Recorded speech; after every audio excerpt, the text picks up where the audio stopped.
There Let's go comes a check it moment out. in life when you realize you've been living for everyone else but yourself.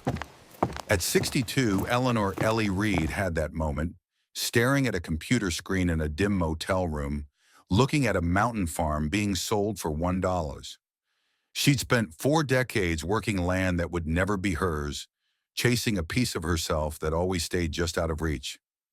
This rundown Montana property was her last chance at something real. The barn was falling apart, the tractor buried in weeds, but the land felt strangely familiar.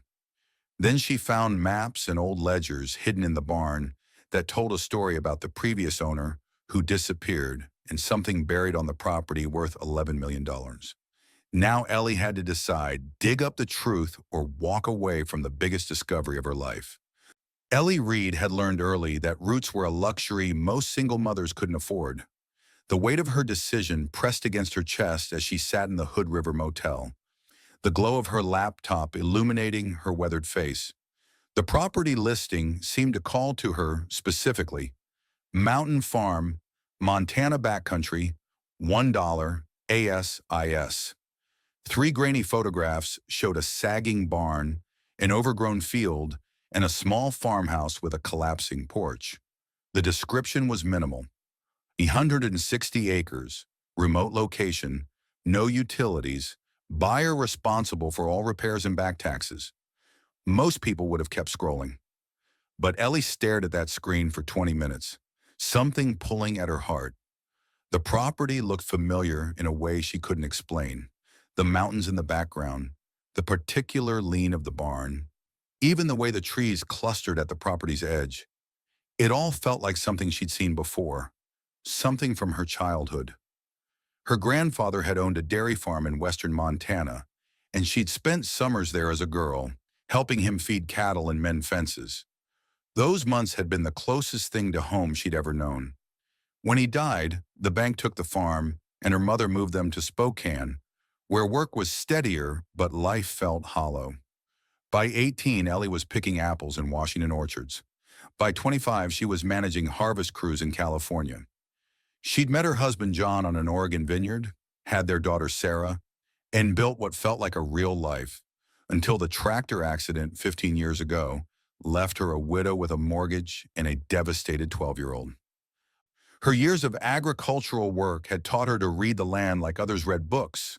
Soil composition revealed by color, water flow predicted by grass patterns, a property's potential sensed through intuition born of experience. Where are you listening from today?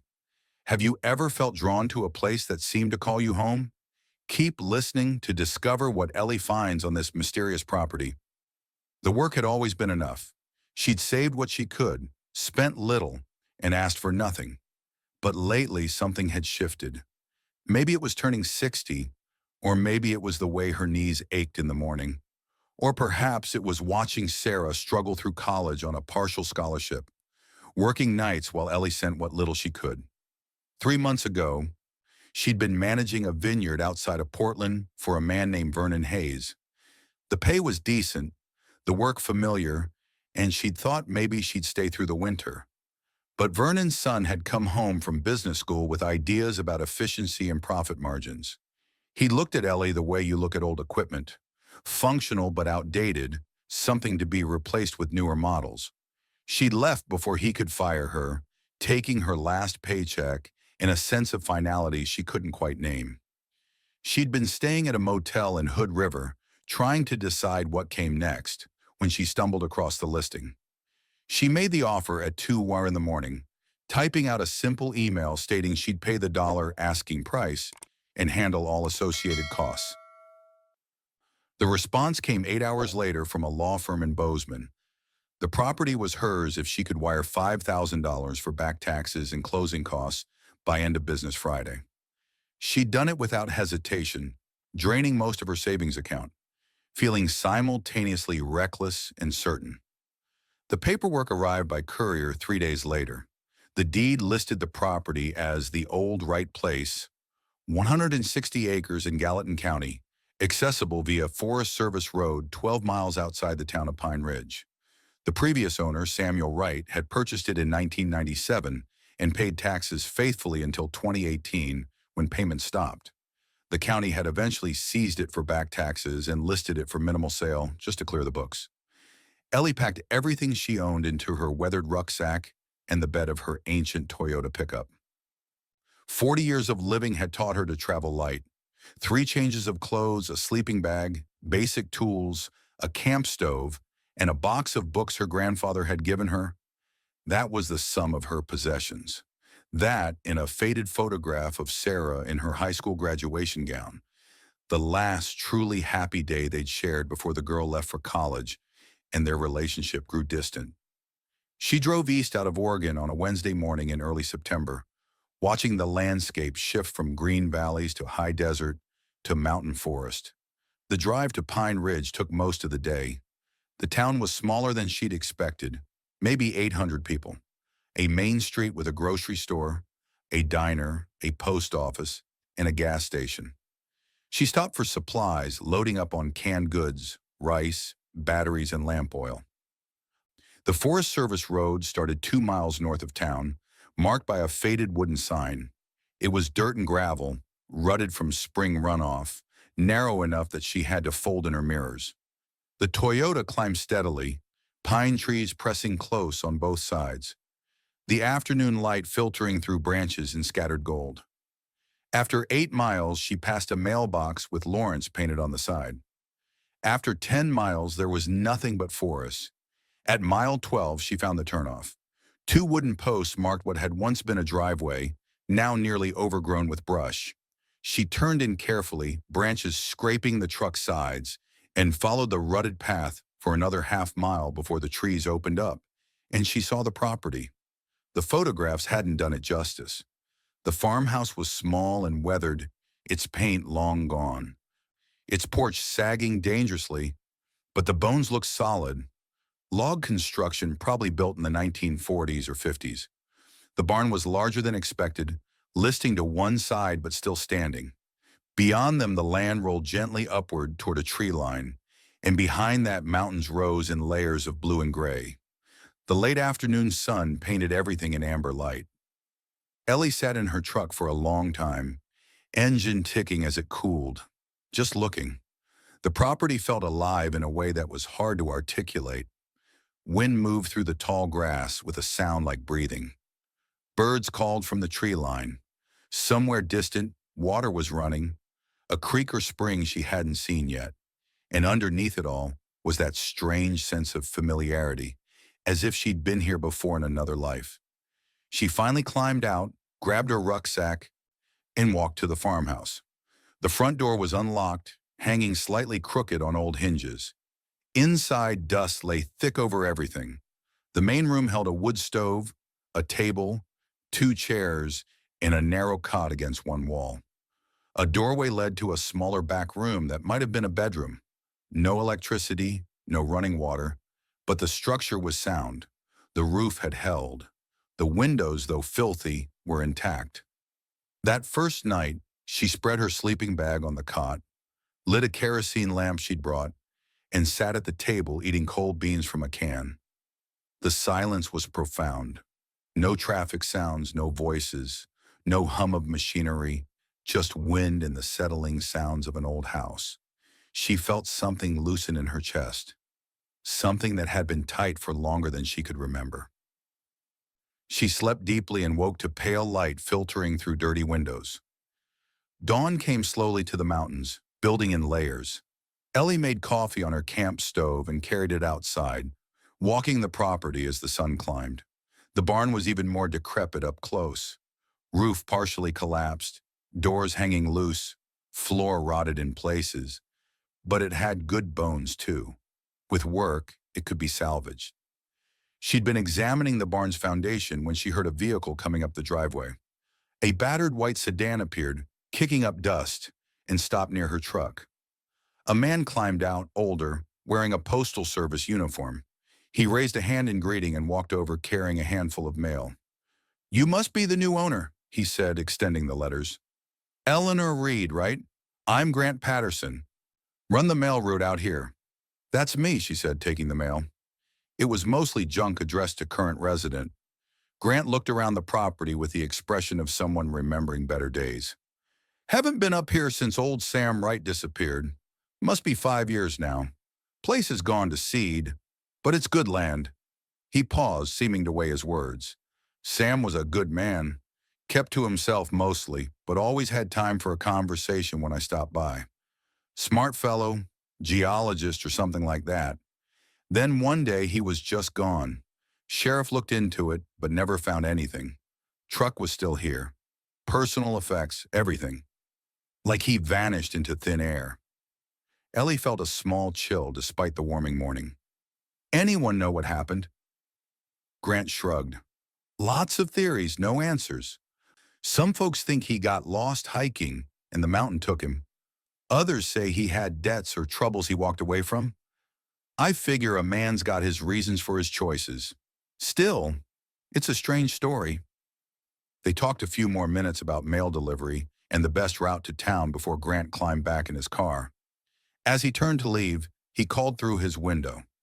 Property's got a strange history, Miss Reed, but maybe that's what makes it interesting. You need anything. Pine Ridge has got most everything. She watched him disappear down the driveway, those words hanging in the air. Strange history. She'd felt it the moment she arrived. That sense of something unfinished, something waiting. By her third day on the property, Ellie had established a routine. Rise at dawn, make coffee, walk the land to understand its rhythms. The mornings were cool enough that she could see her breath, but by midday the September sun still had heat. She'd spent the first 2 days clearing brush from around the farmhouse and assessing what could be salvaged. The well still worked. She'd tested it and found the water cold and clear. The outhouse was serviceable. These small victories felt like progress. The barn demanded attention. It was the largest structure on the property and seemed to hold stories in its weathered boards and shadows. Wednesday morning, Ellie had decided to start sorting through its contents. She put on her work gloves, grabbed a flashlight, and pushed through the sagging doors. Inside, the barn was larger than it appeared from outside.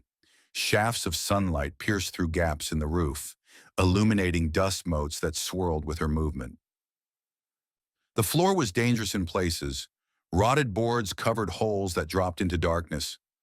Old farm equipment lay scattered and rusting. A defunct tractor, tangles of chain, tools she couldn't identify. Hay bales, ancient and decomposed, were stacked against the far wall. She'd been working methodically, moving smaller items into piles, salvageable, scrap, uncertain, when she noticed something odd about the hay bales. They were stacked tightly, but behind them, the wall didn't quite line up. There was a gap, a shadow that suggested space beyond. Ellie pulled on the nearest bale. It was lighter than expected, mostly dust held together by twine. She moved 3 more, coughing from the debris, and found what the stack had been concealing. A ladder built into the wall leading up to a loft that wasn't visible from below. The entrance had been deliberately hidden. Her pulse quickened. She tested the ladder carefully, putting weight on each rung before committing. The wood held. She climbed slowly, flashlight clenched between her teeth, until her head cleared the loft floor. The space was small, maybe 10 feet by 12, and the roof here was intact. Someone had used this as a workspace or storage. A wooden trunk sat against the far wall. Beside it, a folding chair and a small table. Papers were scattered across the table's surface, weighted down by rocks. The air smelled of old wood and something else, leather and metal. Ellie hauled herself up into the loft and approached the trunk. It was made of cedar, old but well-maintained, with brass corners and a simple latch. She opened it carefully, half expecting it to be empty or full of meaningless junk. Instead, she found surveying equipment, a theodolite carefully wrapped in cloth, measuring chains, a plumb bob, and sitting on top of everything else, catching the light, a brass compass.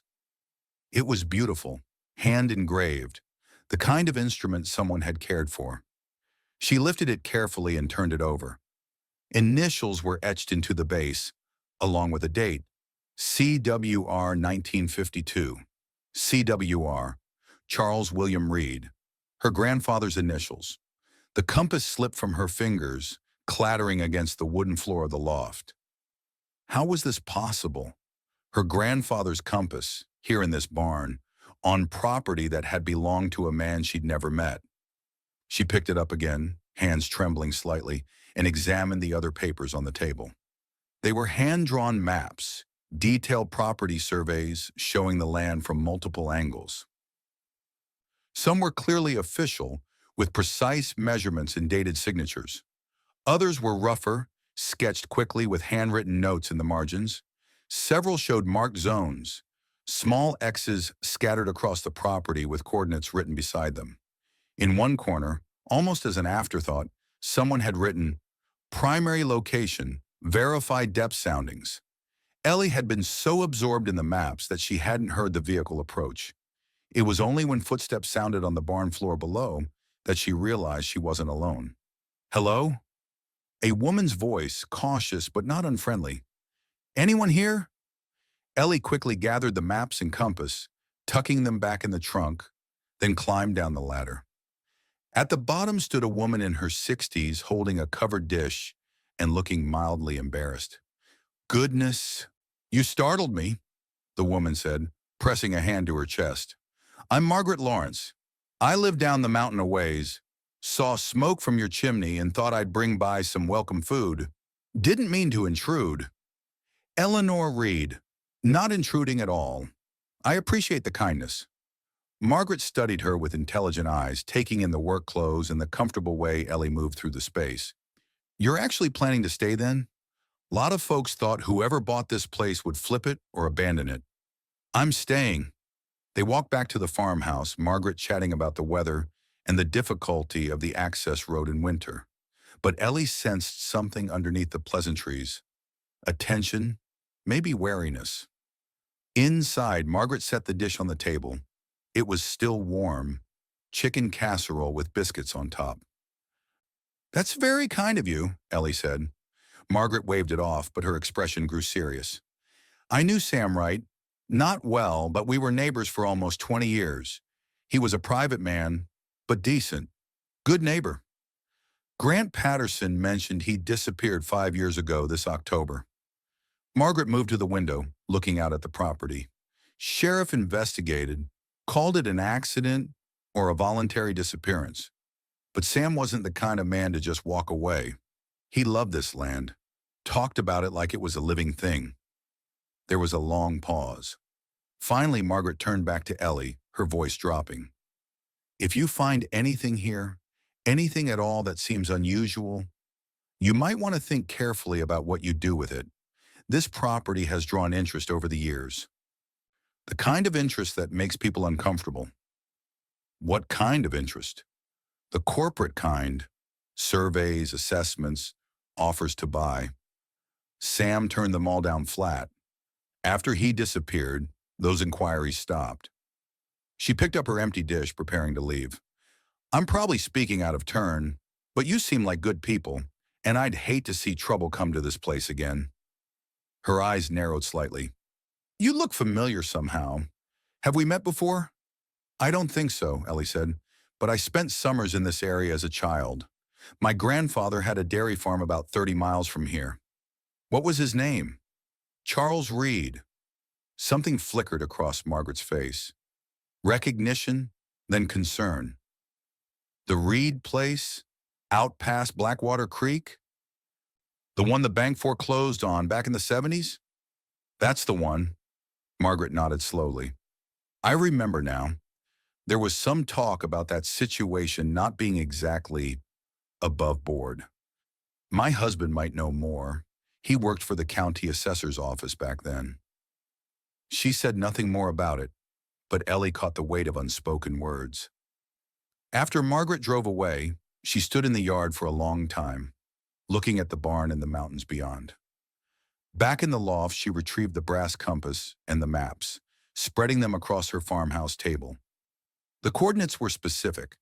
The maps showed locations across the property that had meant something to both Samuel Wright and, impossibly, to her grandfather. And now someone was warning her about corporate interest, about leaving certain things alone. She turned the compass over in her hands, feeling its weight. The needle swung true north, steady and certain. CWR 1952. That date nagged at her. This compass had been important long before Wright owned this land. As evening shadows lengthened across the mountains, Ellie made a decision. Tomorrow at first light, she would follow those coordinates. Whatever Samuel Wright had been looking for, whatever had drawn corporate interest to this remote piece of land, she was going to find it. Not because she was greedy or foolish, but because this was her property now, her land, her responsibility, and because something in her, honed by 40 years of reading land and weather and people, told her that understanding this mystery was the only way she'd ever truly be safe here. She ate Margaret's casserole as darkness fell, the brass compass sitting beside her plate, its needle pointing steadily towards something she couldn't yet see, but knew was waiting. Dawn came cold and clear. Ellie had woken before sunrise, made strong coffee, and studied the maps by lamplight. The first coordinate set was marked with particular emphasis, circled twice, and annotated with primary marker, limestone outcrop. She plotted it on a topographic map of the property she'd found in the glove box of her truck, determining it was roughly 3/4 of a mile northeast, up into the forested slope. She dressed in layers, filled a canteen, and packed a small rucksack with supplies. The compass, the maps, a knife, rope, matches, and a notebook. By the time she set out, the sun was just breaking over the eastern ridge, painting the mountains in shades of rose and gold. The terrain grew steeper as she climbed. Pine forest gave way to older growth, massive Douglas firs and western hemlocks that blocked out much of the sky. The ground was thick with moss and fallen needles that muffled her footsteps. She walked for 40 minutes, checking the compass regularly, adjusting her path to match the coordinates. She found the marker almost by accident, a brass survey pin driven into a limestone outcropping, nearly hidden by moss. She knelt beside it, brushing away the growth, and found numbers etched into the metal, the same coordinates from Wright's map. But what caught her attention was the hollow tree 10 feet away. The trunk was massive, a cedar that must have been 300 years old, dead now but still standing. At chest height, a section of bark had fallen away, revealing a cavity inside. Ellie approached carefully and shone her flashlight into the opening. Inside, wrapped in oilcloth, was a leather-bound journal. Her hands trembled slightly as she pulled it free. The oilcloth had done its job. The journal was dry and intact. She sat on the limestone outcrop and opened it carefully. The first page bore a name and date: Samuel Wright, January 1998. The entries began simply enough. Wright had documented his purchase of the property, his reasons for choosing this specific location. Remote enough for privacy, but with geological features that warrant serious study. He described himself as a retired geologist, formerly with the U.S. Geological Survey, drawn to Montana by anomalous data he'd encountered in archive reports. Ellie flipped through the pages, reading entries that spanned 20 years. Wright's early excitement was palpable. He'd conducted surveys, taken samples, mapped underground water flows. By March 1998, he'd written, "Initial findings confirm my hypothesis. Limestone karst topography with extensive cavity structures beneath the surface. But the mineral composition is unusual. Traces of rare earth elements at concentrations that shouldn't exist naturally at this elevation." The journal entries grew more technical. Wright documented tests, measurements, theories. He'd sent samples to university labs using false names, never revealing the source location. Results had come back confirming his suspicions. The land contained deposits of neodymium, dysprosium, and terbium, rare earth elements essential for modern electronics, defense systems, and renewable energy technology. By 2005, Wright had written, "Conservative estimates suggest deposits worth at minimum $8 million, possibly significantly more, but extraction would require major infrastructure. More importantly, I'm now certain these deposits are connected to the 1940s mining operation. Found references in county archives to Cascade Minerals Corporation. They abandoned this site abruptly in 1953, citing unfavorable conditions. But that makes no sense given the geological data. Men don't walk away from fortunes unless forced. Later entries revealed Wright's growing paranoia. In 2012, third inquiry this month from development companies. How do they know? I've been careful. Someone is monitoring property transfers, looking for specific geological markers. Need to be more cautious about who I trust. 2016. Direct approach today from Apex Resource Solutions. Man named Harmon. Slick suit, harder questions. Offered $200,000 cash for immediate sale. When I declined, he suggested I consider carefully given my situation. What situation? This is intimidation, pure and simple. I've documented everything and stored copies off-site. If anything happens to me, there's a trail. The final entry was dated September 2018. Pressure has become unbearable. Surveying equipment tampered with. Mail opened and resealed. Last week, someone cut my brake lines. I only discovered it by chance. I can't involve the authorities. Too much evidence they're compromised. Have decided on a course of action that will protect the discovery and potentially expose Apex activities. This journal and all documentation will be hidden on the property. When the time is right, I'll resurface, but for now, Samuel Wright needs to disappear. Have you ever found something that changed how you saw your past? If this story resonates with you, please subscribe to our channel for more powerful tales of discovery and transformation. Ellie sat in the forest for a long time after reading those words. Morning birds calling above her, sunlight filtering through branches. Wright hadn't died or walked away. He'd faked his disappearance to escape corporate pressure and protect what he'd found.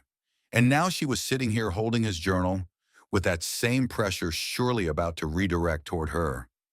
But there was something else, something that made her hands shake as she turned back to the earlier pages. In an entry from 2004, Wright had written, "Found something unexpected in county archives today.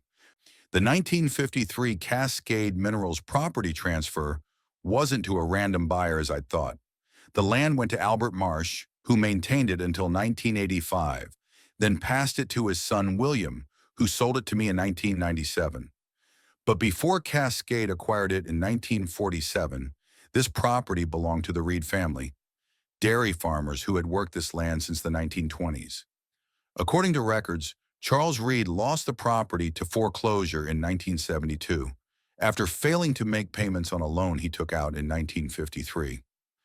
The timing seems suspicious, right when the mining company abandoned operations. Need to investigate this connection further. Her grandfather. This had been his land, their land, before the bank took it, before Cascade Minerals somehow acquired it and then mysteriously abandoned it. The compass with her grandfather's initials hadn't been left here by chance. It had belonged here. Ellie hiked back to the farmhouse with the journal tucked safely in her pack, her mind working through implications. If Wright had been right about the deposits, this property was worth far more than $11 million. And if Apex Resource Solutions had been willing to intimidate and threaten to acquire it, they wouldn't stop just because ownership had changed hands. Back home, she made lunch and read through the journal again, more carefully this time, taking notes.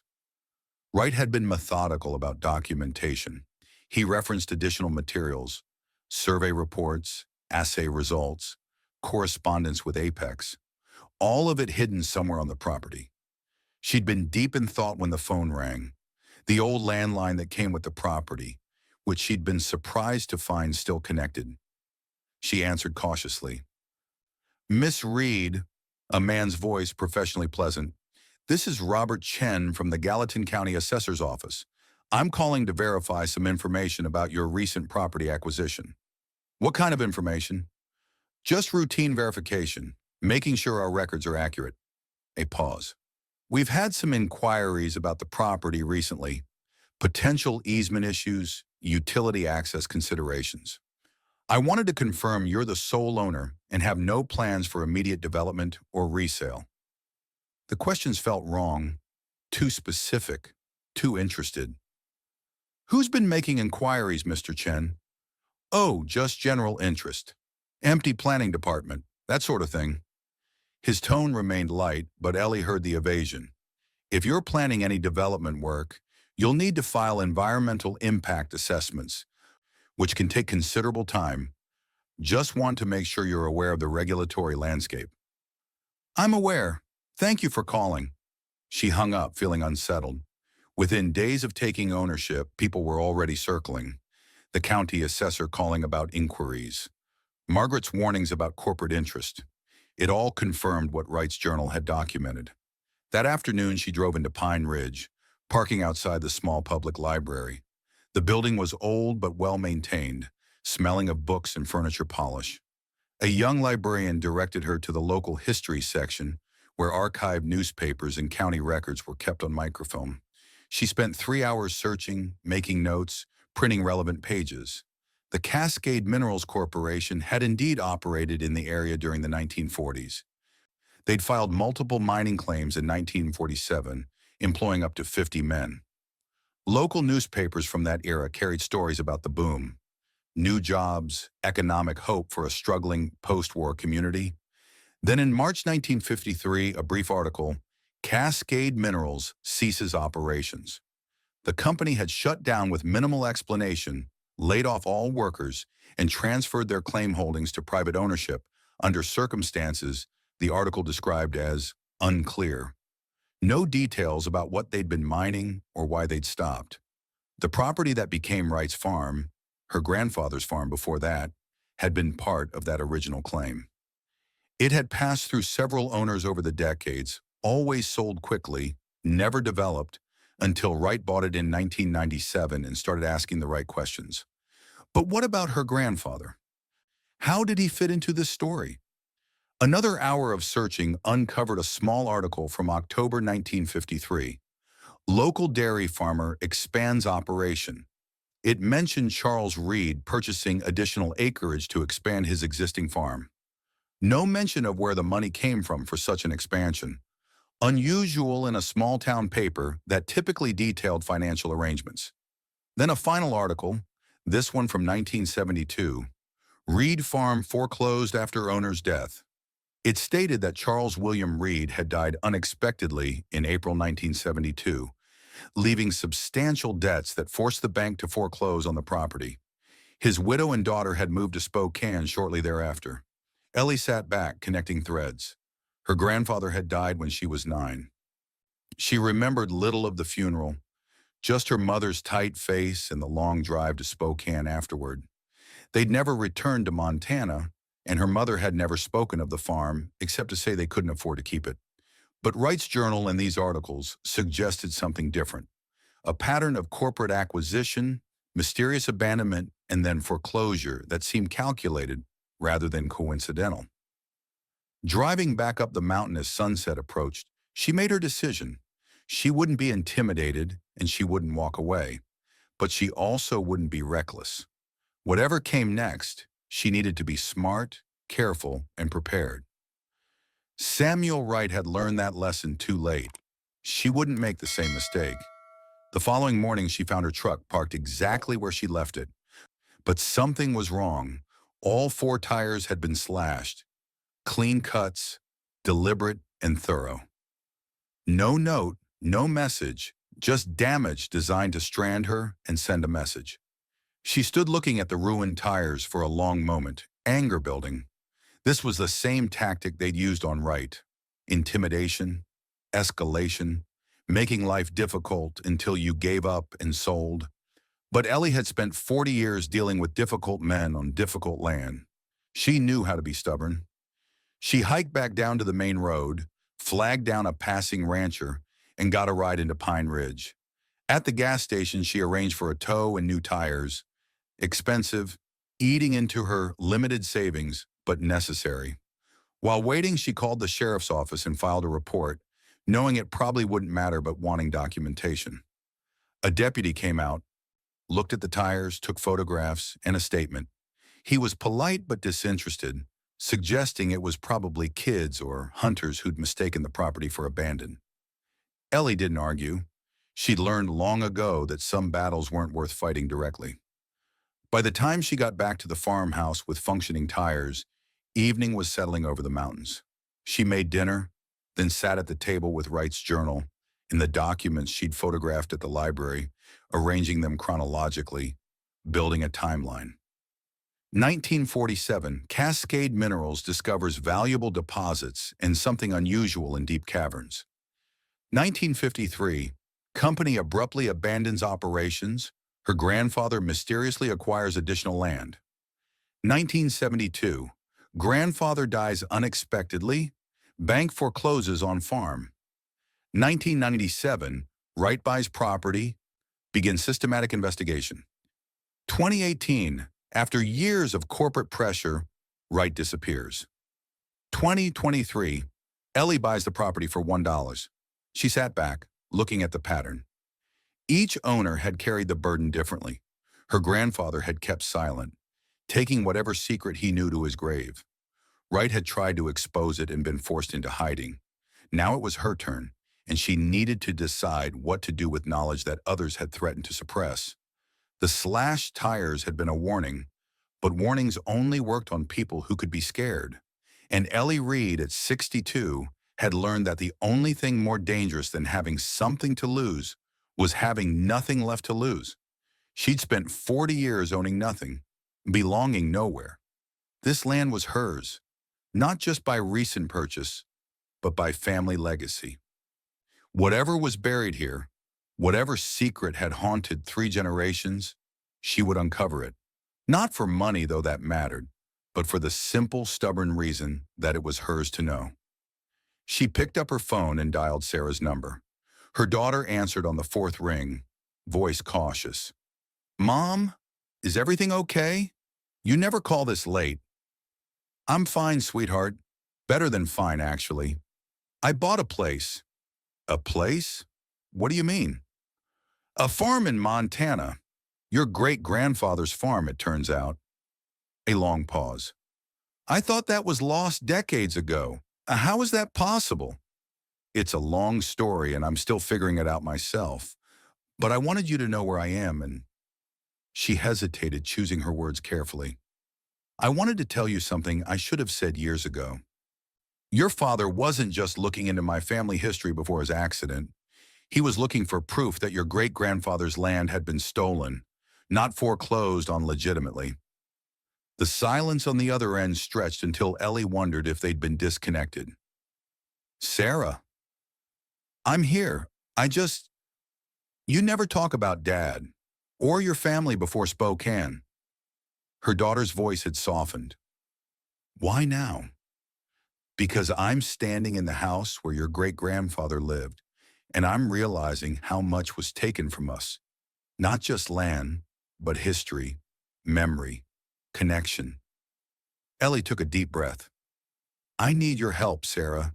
If anything happens to me—" "What do you mean, if anything happens?" "Mom, you're scaring me." "I'm just being cautious. There are people who don't want me looking into the history of this place. I'm going to send you some documents, copies of everything I've found. Keep them safe, and if you don't hear from me for more than 3 days, take them to the authorities." "Mom, I'm fine, Sarah, really.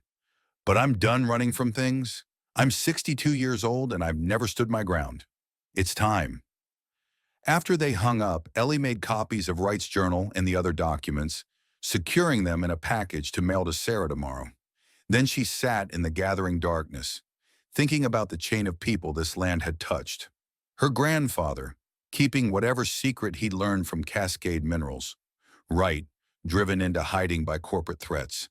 And now her, deciding what to do with all of it. The land had a way of demanding choices from people. You could walk away, sell cheap, and spend the rest of your life wondering what might have been. Or you could stand firm, face whatever came, and accept the consequences. Ellie had spent 40 years taking the safe path, the path of least resistance, never staying long enough for consequences to catch up. She was done running. Tomorrow she would follow the maps to the cave entrance Wright had marked. Whatever this land held, whatever dangers it attracted, she would see it through. Not out of bravery, she didn't feel particularly brave, but out of simple stubbornness and the deep-seated belief that some things were worth fighting for, even if you'd only just found them. The cave entrance was exactly where Wright's maps had indicated, a dark gap between rocks on the eastern face of a limestone outcropping, partially hidden by a fallen log and thick undergrowth. Cold air flowed from the opening, the breath of deep chambers below. Ellie put on her helmet, switched on her headlamp, and tested the batteries. Everything worked. She tied one end of her rope to a sturdy pine tree, creating an anchor point, and fed the rope into the opening as insurance. The entrance passage was tight. She had to crawl on her belly for 15 feet before it opened up. Then the space expanded dramatically. Her headlamp revealed a chamber the size of a small house, limestone walls glistening with moisture, formations hanging from the ceiling like frozen waterfalls. She moved carefully, testing each foothold. The floor sloped downward, and in one corner, a natural passage led deeper. Evidence of previous exploration was everywhere. Old rope fibers tied to rock spurs, the remains of a camping lantern, boot prints preserved in dried mud. Following Wright's markings on her map, she descended into a second chamber, then a third. Each was larger than the last, connected by passages that required careful navigation. In the third chamber, she found Wright's abandoned base camp, a small tent, folding chair, a plastic storage container with supplies. The tent was mildewed but intact. Inside the storage container, she found what she'd been hoping for, a geologist's sample bag. The bag contained dozens of rock specimens, each carefully labeled with coordinates and dates. Small tags indicated what Wright had identified: neodymium-rich basalt, terbium oxide concentration, dysprosium trace, high grade. Each label also included an estimated value per ton of material. Ellie photographed every specimen, every label. She pulled out her phone, knowing there was no signal this deep, but storing the images for later upload. The specimens alone proved the deposit's value. With professional extraction and processing, the rare earth elements in these rocks could be worth millions. But it was the final specimen that caught her attention. It was different from the others. Crystalline, geometric, almost artificial in its regularity. The label read, "Unknown formation, magnetic properties, origin unclear." She held it up to her headlamp, watching light refract through its structure in unusual patterns. She bagged several samples, including the mysterious crystal, and made her way deeper into the cave system. The passages beyond the third chamber were narrower, requiring careful navigation. She marked her route with glow sticks, ensuring she could find her way back. After 20 minutes of steady descent, the passage opened into something extraordinary. The chamber was smaller than those above, but filled with formations unlike anything she'd seen. Crystalline structures rose from the floor and hung from the ceiling. Not stalactites or stalagmites, but geometric shapes that caught her headlamp light and refracted it in prismatic patterns. The formations were regular, almost architectural, as if someone had deliberately arranged them. Ellie approached slowly, camera recording everything. The crystals were embedded in the limestone walls, concentrations of minerals that seemed to glow with internal light. When she tapped one with her knuckle, it produced a clear bell-like tone that resonated through the chamber.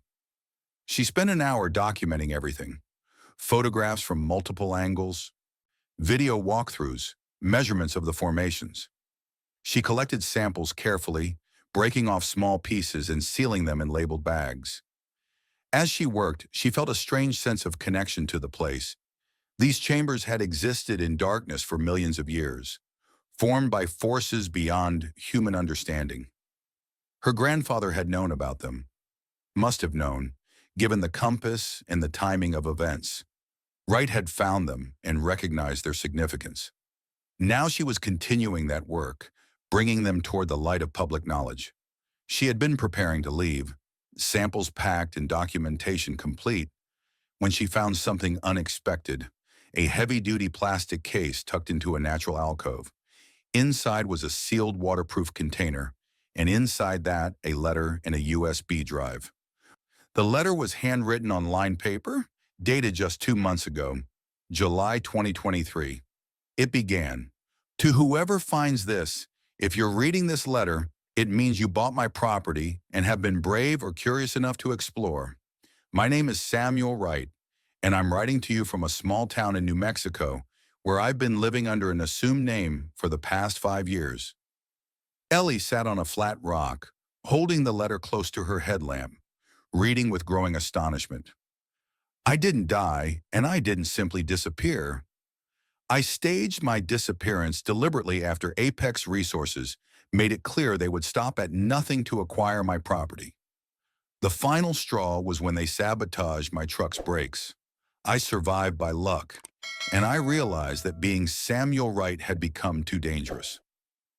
The letter continued, explaining how Wright had discovered not just rare earth deposits, but evidence of corporate fraud spanning decades. The USB drive contained geological surveys, laboratory reports, and most importantly, evidence of Apex's illegal activities. Recordings, emails, photographs, and testimony from people they'd corrupted or threatened. But what shocked Ellie most came near the end of the letter. One final piece of information that may shock you. I chose you specifically. When I learned the county was seizing my property for back taxes and planning to auction it, I had a friend in the assessor's office arrange for a specific type of listing. $1 is minimum publicity. Then I had another friend monitor who showed interest. When your name came up and I researched your background, I saw the granddaughter of Charles Reed, the man whose land was stolen through corporate manipulation and whose death I've come to believe was no accident. I saw someone with the qualities I hoped for: independence, resilience, honesty, and most importantly, someone with both nothing to lose and everything to gain. I'm sorry for placing this burden on you without your knowledge or consent, but I genuinely believe you're capable of handling what I couldn't. The land deserves someone who will protect it, not exploit it carelessly. And the truth about what happened to your grandfather deserves to come to light. Do you believe in justice that comes late but arrives nonetheless? Share your thoughts in the comments and subscribe for more stories about uncovering buried truths. She read the letter twice, her emotions cycling through shock, anger, and grudging respect. Wright had manipulated her, but with purpose. He'd put her in danger, but also given her tools to fight back. Most importantly, he'd been honest about his own limitations and fears. The USB drive would contain the evidence he'd promised. She'd verify that when she had computer access. But the revelation that changed everything was simple. This wasn't random. She hadn't stumbled into this situation through luck or chance. She'd been selected, evaluated, and deliberately placed here by someone who decided she was capable of finishing what he'd started. It should have made her angry, and part of her was.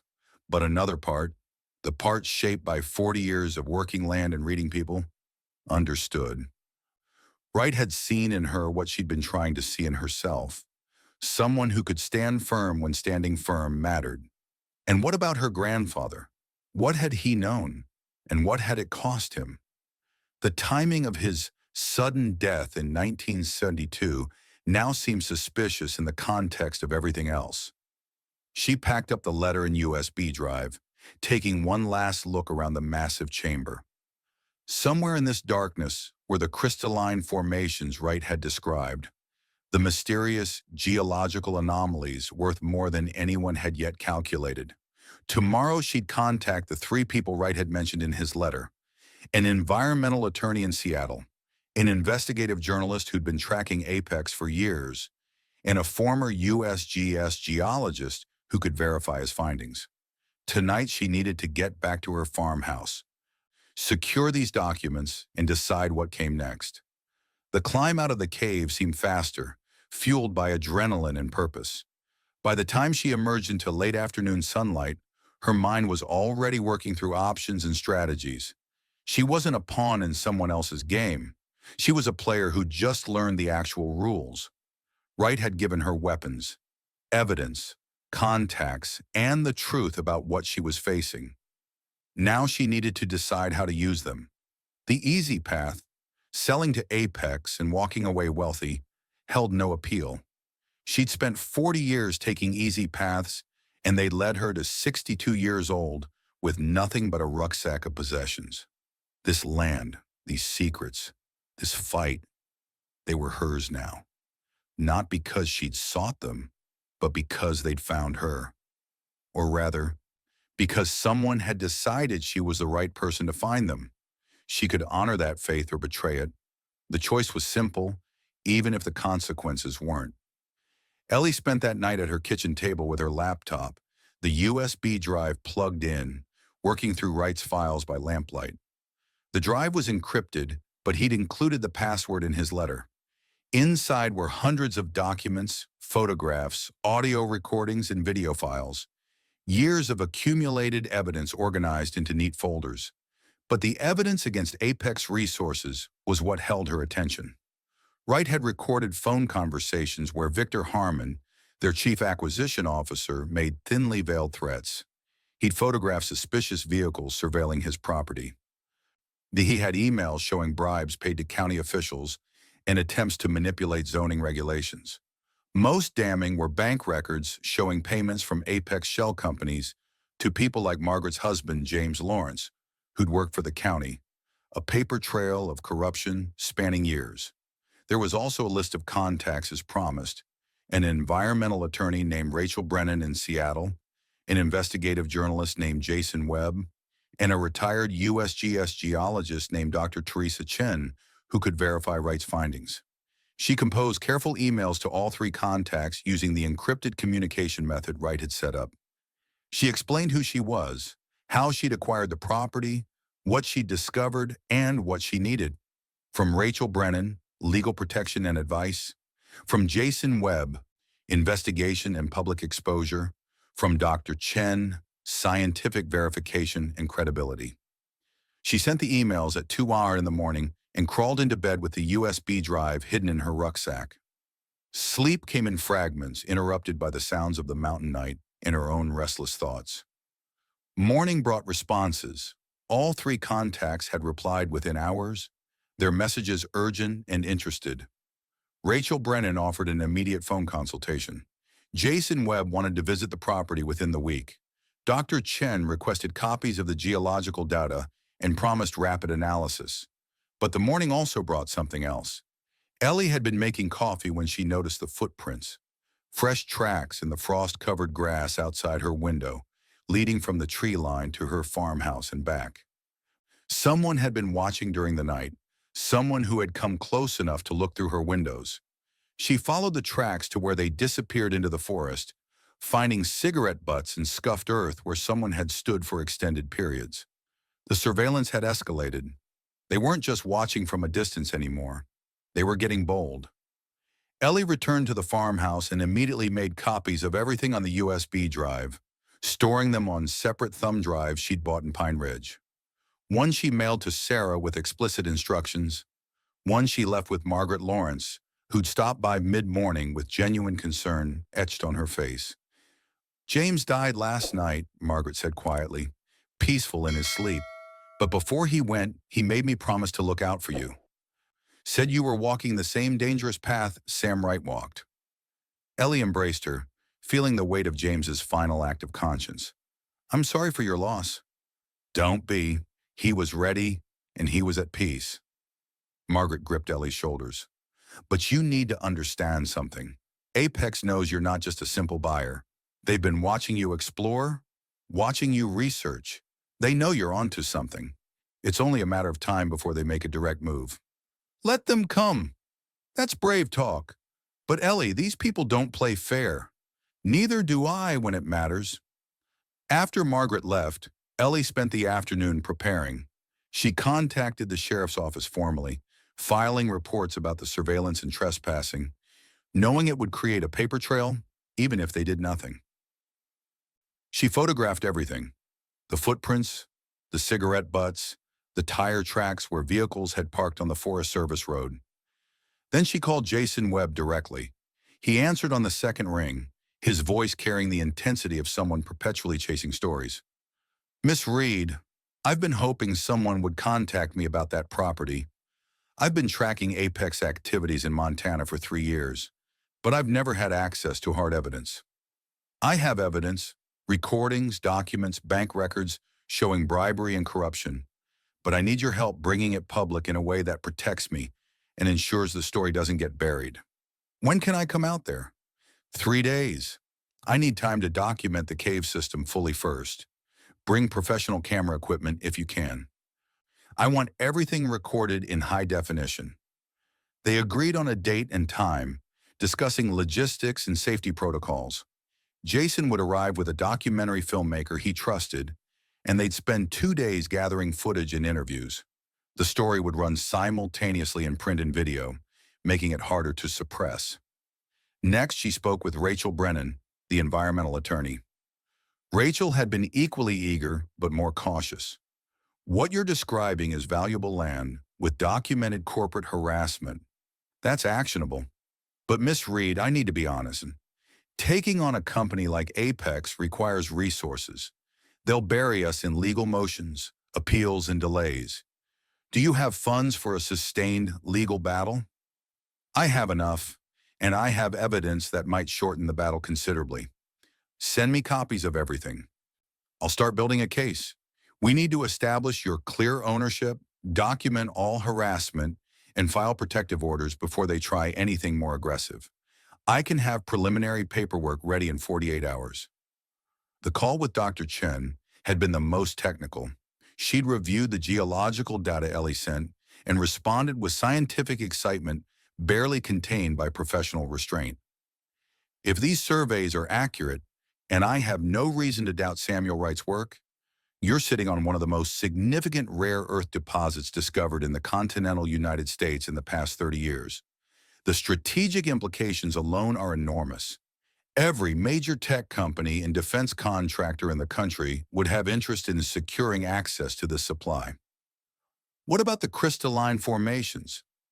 Wright mentioned ones he couldn't explain. Dr. Chen paused. "I'd need to see them in person to comment definitively, but based on his descriptions and the laboratory analysis, they sound like impact rock formed by meteor impact under extreme conditions. If they contain the rare earth concentrations he documented, formed through extraterrestrial processes, that's genuinely unprecedented. We're talking about potential scientific papers, museum exhibits, international attention, which means even more pressure on me to give up the land." "Exactly. Miss Reed, you need protection. Scientific, legal, and possibly physical. Would you be willing to have a team come document everything under controlled conditions? With proper credentials and public observation, it becomes much harder for private interests to suppress the findings."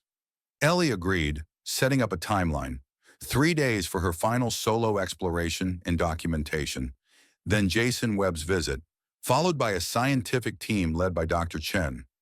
Each step would increase public knowledge and decrease Apex's ability to act with impunity. But between those phone calls and the growing sense of momentum, something else happened. A vehicle came up her driveway late that afternoon, a sleek black SUV with tinted windows. Ellie watched from her window, rifle within reach, as a man in an expensive suit climbed out.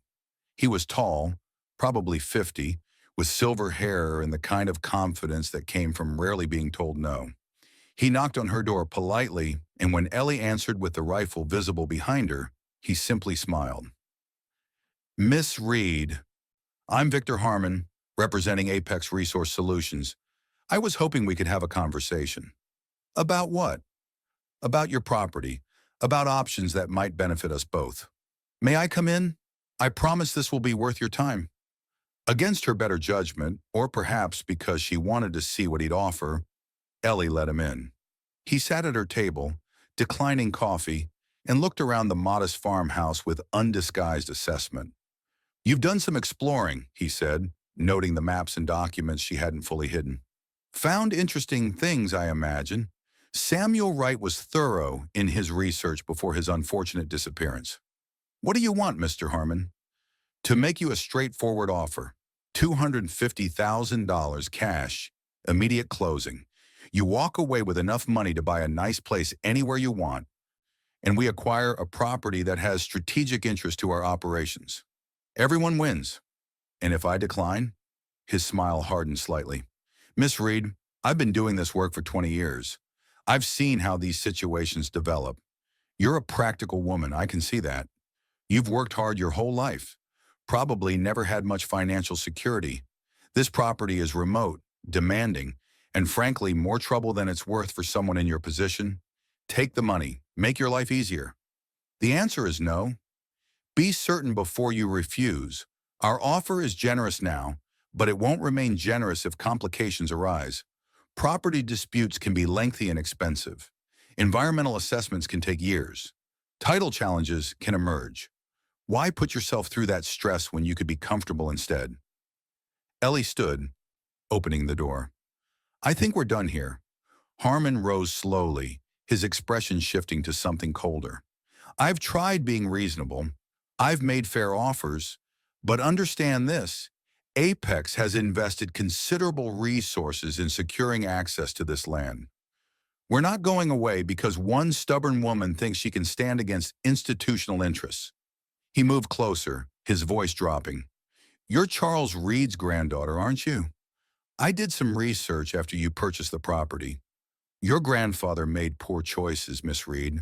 So did your late husband when he started asking questions about this land 15 years ago. Ellie froze. What are you talking about? John Reed's tractor accident. Such a tragedy. The brake line failure. Harmon shook his head with mock sympathy. Equipment maintenance is so important on a farm. The blood drained from Ellie's face. You're saying his death wasn't an accident. I'm saying your husband was asking the same questions about this property that you are now. He'd contacted old county records officers, requested geological surveys from the 1950s. Harmon's eyes were cold. It would be a shame if your daughter Sarah experienced similar misfortune at her university. White-hot rage surged through Ellie, her hands trembling. For 15 years, she'd believed John's death was a tragic accident. The revelation that it had been deliberate, that the same people threatening her now had taken him from her, was almost unbearable. Get off my property. Each word came out like a bullet. You will sell, Miss Reed.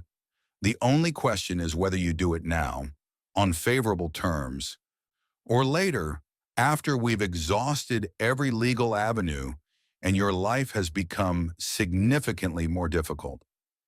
He left without further words, but his SUV lingered at the end of her driveway for 20 minutes before finally disappearing down the mountain road. Ellie watched until the dust settled, understanding that the pretense of civility was over. Apex knew she wasn't just a simple buyer who'd stumbled into ownership. They knew she was investigating, documenting, and preparing to fight. And now they'd threatened her daughter and revealed a truth about her husband's death that changed everything. That night, Ellie did something she hadn't done in years. She prayed not to any specific deity, she'd never been particularly religious, but to the land itself, to whatever spirits or forces governed the mountains. She asked for strength, wisdom, and protection for herself, for Sarah, and for justice for John. And then she loaded her rifle, set it beside her bed, and slept with the kind of determined exhaustion that comes from knowing a storm is approaching and there's nothing to do but weather it. Do you believe in fighting for what's rightfully yours, no matter how powerful your opponent? Share your thoughts in the comments and join our community of storytellers and truth seekers. 3 days passed in a whirlwind of preparation. Ellie had documented the cave system fully, collected additional samples, and prepared for Jason Webb's arrival. She'd spoken to Sarah daily, making sure she was safe, and to Rachel Brennan, who had filed preliminary paperwork to protect the property. On the evening before Jason was scheduled to arrive, Ellie was reviewing her notes when the power went out. One moment the farmhouse was lit by the warm glow of lamps, The next, it was plunged into darkness. She reached for her flashlight, moving to the window. Outside, three men were approaching the house from different angles. In the moonlight, she could see the glint of metal in their hands. Guns. Ellie moved quickly, grabbing her rucksack with the USB drive, her phone, and the rifle. She slipped out the back door as the men converged on the front.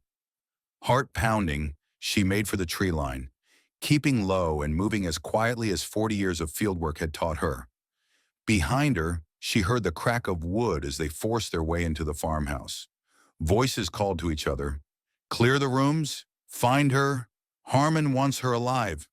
She reached the forest edge and kept going, following a deer trail she discovered during her explorations. Her mind raced through options. The main road was watched. They'd have vehicles there. Her truck was at the farmhouse. The nearest neighbor, Margaret, was 3 miles away. But the caves had multiple entrances according to Wright's maps, and she knew them better than the men pursuing her. She changed direction, heading for the limestone outcropping that marked the main cave entrance. Behind her, flashlight beams cut through the darkness, sweeping across the forest floor.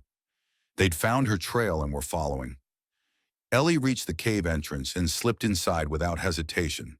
The darkness swallowed her, but she knew the way now, even without light. 15 feet of crawling, then the first chamber opened up. She activated a small pen light, just enough to navigate by and move deeper. She could hear them behind her, at the entrance, arguing about following. She's trapped herself, one said. Call Harmon.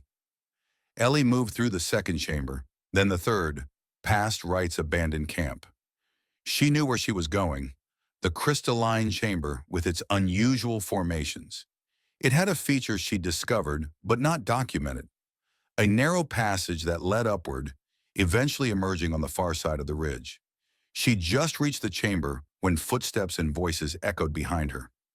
Harmon himself had arrived, his voice unmistakable as he ordered the men to spread out and search the cave system. Find Reed and those samples. This ends tonight.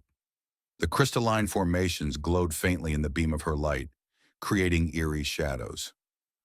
Ellie moved to the far wall where the hidden passage began, a vertical chimney that required climbing skills to navigate. She started up, finding handholds in the rough limestone. Halfway up, she heard the men enter the crystal chamber below. Their powerful flashlights swept the space, illuminating the formations in brilliant color.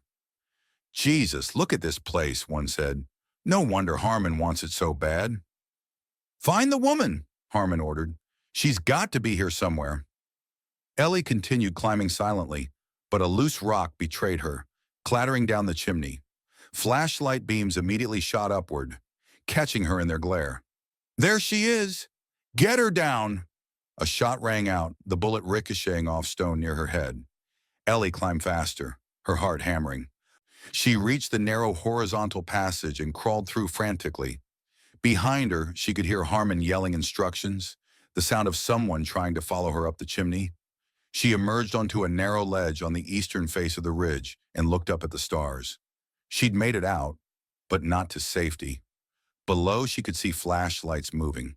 More of Harmon's men, positioned around the property. They'd anticipated her escape route.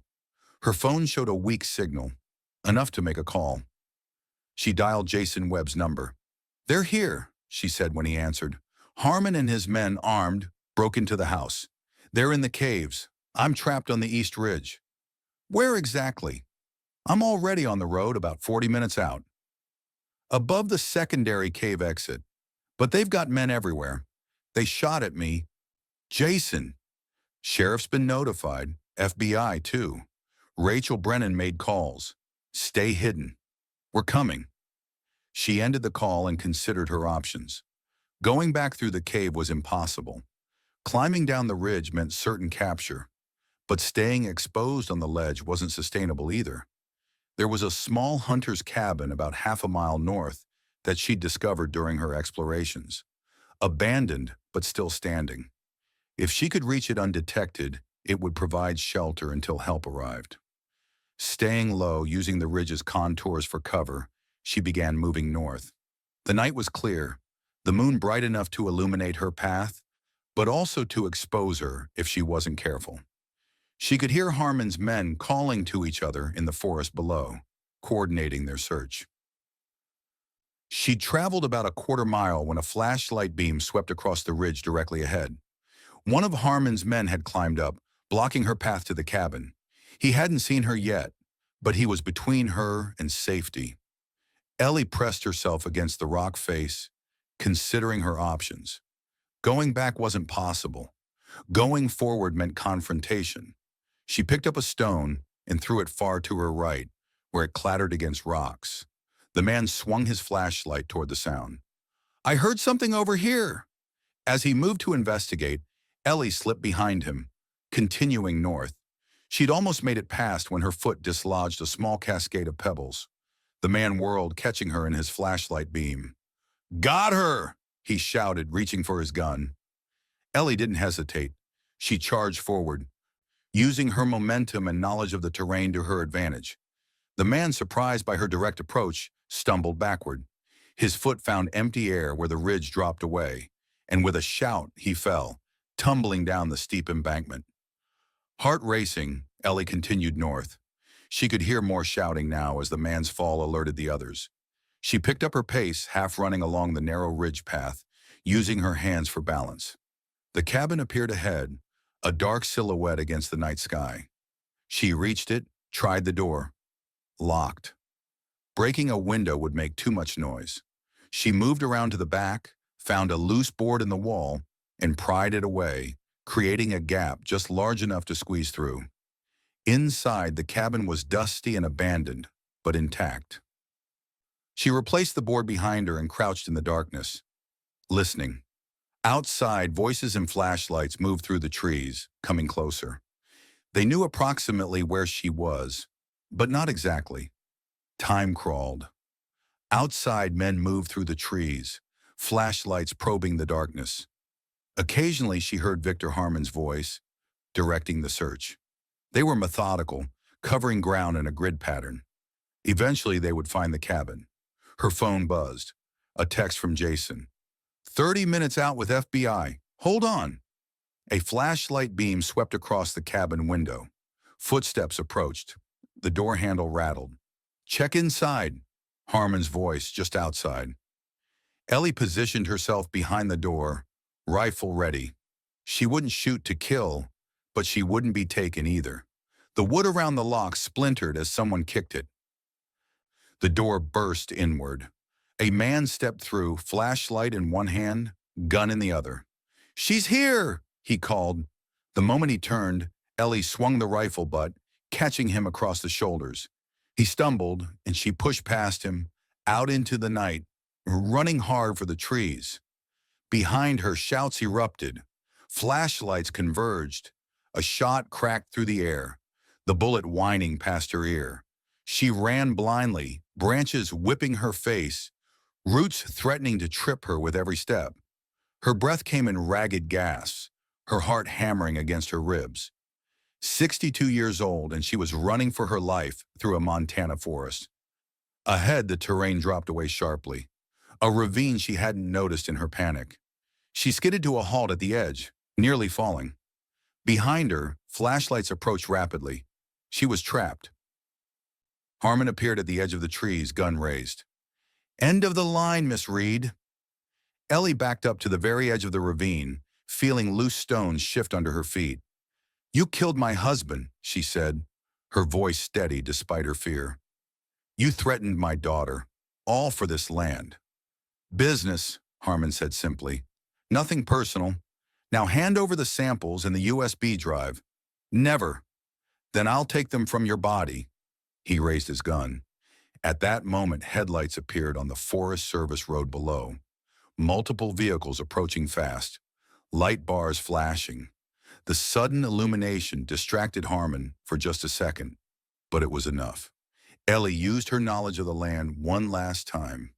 She dropped flat to the ground, rolled to the side, and slid down a narrow deer path that cut diagonally across the ravine's face, invisible unless you knew exactly where to look. Harmon fired, the shot going wild. She half slid, half fell down the path, using tree roots to control her descent. At the bottom, she sprinted toward the approaching vehicles, waving her arms frantically. The lead vehicle, a sheriff's SUV, spotted her and accelerated.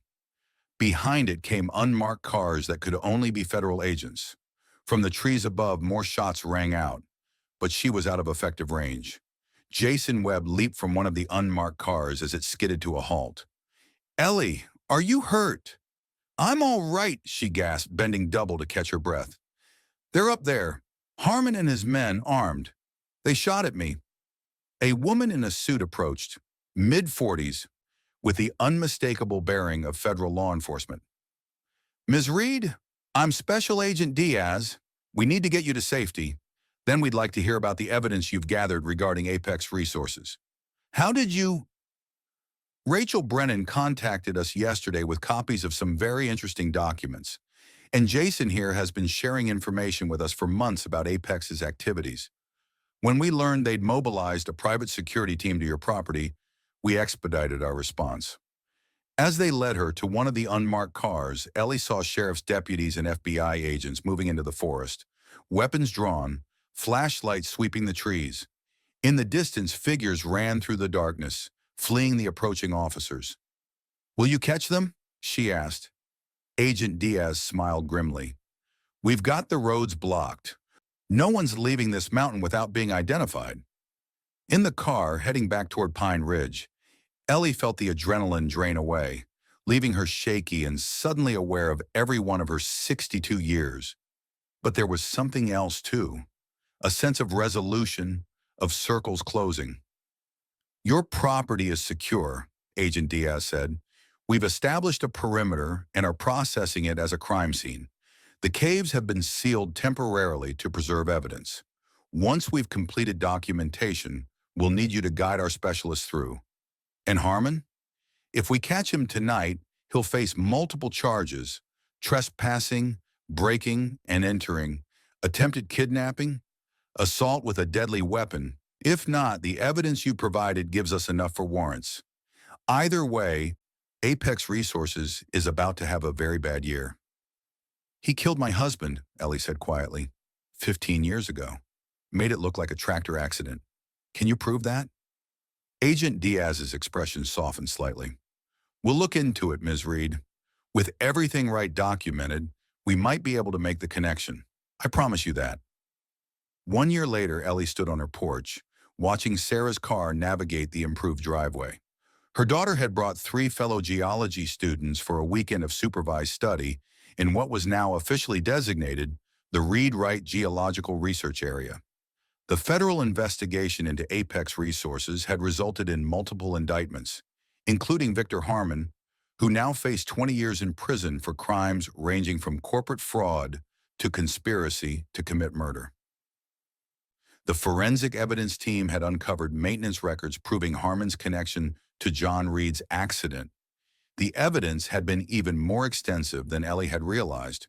Wright's documentation had implicated county officials, state regulators, even a federal land manager. The rare earth deposits were now being studied by a consortium of universities under strict environmental controls.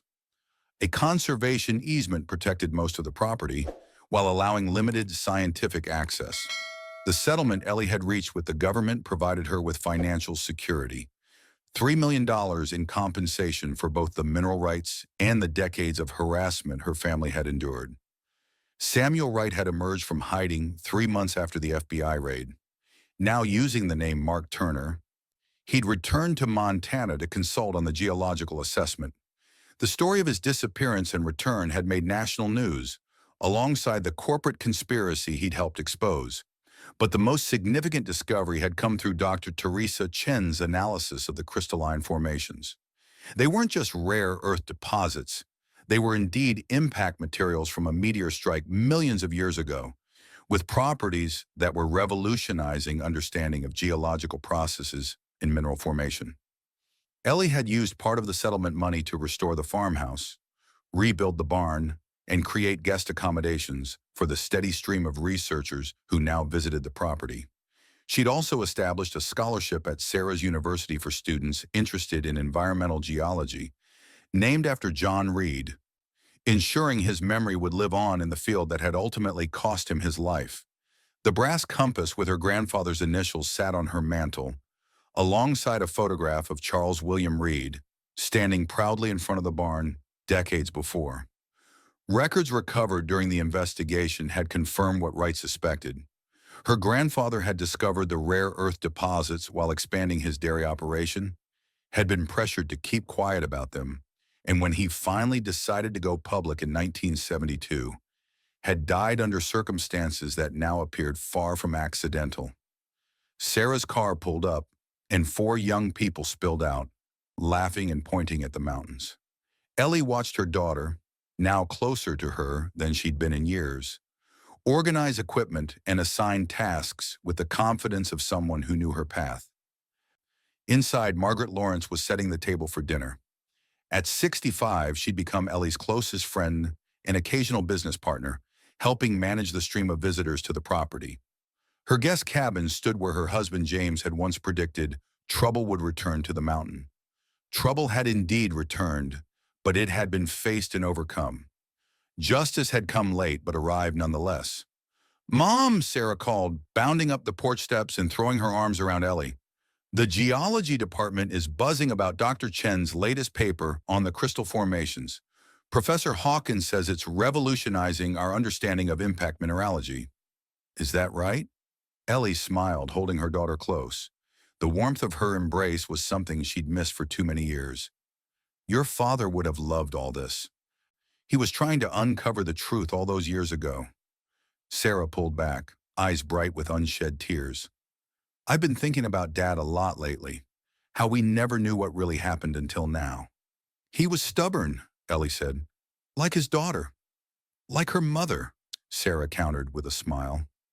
As they walked inside, Ellie introduced Sarah's classmates to Margaret. The students were already talking excitedly about tomorrow's exploration of the lower chambers, where the most unusual crystalline formations had been found. Their enthusiasm reminded Ellie of Wright's early journal entries, that pure scientific curiosity untainted by corporate interests. That evening, after the students had retired to the renovated barn that now served as a research dormitory, Ellie sat on the porch with Sarah, sharing a bottle of wine and watching the stars emerge above the mountains. "Sometimes I still can't believe this is all real," Sarah said, "that this land was great-grandpa's, that Dad was investigating it, that you found it again after all these years." "3 generations of our family connected to this place," Ellie said. "Now a fourth, with you studying it. Do you ever think about what would have happened if Wright hadn't manipulated things to get the property to you?" Ellie considered the question. "I think the land was always trying to find its way back to us. Wright just helped it along." They sat in comfortable silence, the mountain night wrapping around them like a familiar blanket. "I'm proud of you, Mom," Sarah said finally, "for standing your ground, for fighting back. I spent so many years thinking you always took the easy way out, moving from place to place, never putting down roots. I didn't understand until now what you were really looking for." Ellie reached over and squeezed her daughter's hand. "I didn't understand it either, until I found this place again." As they sat together, Ellie Reed looked out over the land that had claimed 3 generations of her family, had claimed lives, had stolen time, had finally yielded its secrets. At 63, she had found what had eluded her for decades. Not just a piece of land to call her own, but a history recovered, justice served, and a future secured not just for herself, but for her daughter and beyond. The Dollar Farm had cost her nearly everything she had, but what it gave back was worth more than $11 million. It had given her back her family's legacy, her husband's memory vindicated, and a relationship with her daughter she'd thought forever damaged. Some treasures, Ellie had learned, take a lifetime to find, and some, once found, prove worth every step of the journey.